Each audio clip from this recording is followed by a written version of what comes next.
ಈ uncle egg ರೈಸ್‌ಗೆ ಕೊಟ್ಟಿದ್ದ hype ನೋಡಿ ನಾನಂತೂ ತುಂಬಾನೇ ಚೆನ್ನಾಗಿರುತ್ತೆ ಅಂತ ಅನ್ಕೊಂಡೆ. ಆದ್ರೆ ನನಗೇನು ಸ್ಯಾಟಿಸ್ಫ್ಯಾಕ್ಷನ್ ಆಗಿಲ್ಲ. ಇನ್‌ಫ್ಲುಯೆನ್ಸರ್ ರೆಕಮೆಂಡ್ ಸೀರೀಸ್ ಎಪಿಸೋಡ್ 6 ಇವರೆಲ್ಲ ಈ ಹೋಟೆಲ್‌ನ ರೆಕಮೆಂಡ್ ಮಾಡಿದ್ದಾರೆ.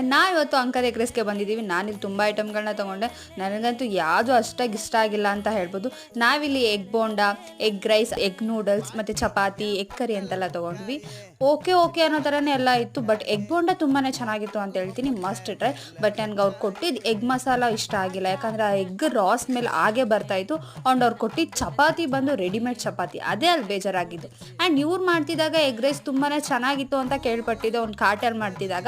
ಬಟ್ ಇವ್ರು ಇವಾಗ ಅಂಗಡಿ ಮಾಡಿದಾಗ ಬೇರೆ ಯಾರೋ ಮಾಡ್ಕೊಡ್ತಾರೆ, ಅದನ್ನ ಇವ್ರು ಕೊಡ್ತಿದ್ದಾರೆ. ಮೇ ಬಿ ಅದೇ ಟೇಸ್ಟ್ ಚೇಂಜ್ ಆಗಿರ್ಬೋದೇನೋ. ಆ್ಯಂಡ್ ನೂಡಲ್ಸು ಕೂಡ ಚೆನ್ನಾಗಿತ್ತು, ಟೇಸ್ಟ್ ವೈಸ್ ತುಂಬಾನೇ ಚೆನ್ನಾಗಿತ್ತು ಅಂತ ಹೇಳ್ತೀನಿ. ಬಟ್ ಅವ್ರು ಹಾಕಿದ ಎಗ್ ಸ್ಮೆಲ್ ಹಂಗೇನೆ ಬರ್ತಾ ಇತ್ತು. ಎಗ್ ರೈಸು ಅಷ್ಟೇ ತುಂಬಾನೇ ಮಸಾಲ ಅಂತ ಹೇಳ್ಬೋದು, ಬೇರೆ ಏನು ಟೇಸ್ಟ್ ಇಲ್ಲ ಅದರಲ್ಲಿ. ಬೇರೆಯವ್ರಿಗೆಲ್ಲ ಇಷ್ಟ ಆಗಿ ನಿಂಗೆ ಇಷ್ಟ ಆಗಿಲ್ವಾ ಅಂದರೆ ಹೌದು, ನಂಗೇನು ಇಷ್ಟ ಆಗಿಲ್ಲ. ನೀವೇನಾದ್ರು ತಿಂದಿದ್ರೆ ಕಮೆಂಟ್ ಮಾಡಿ.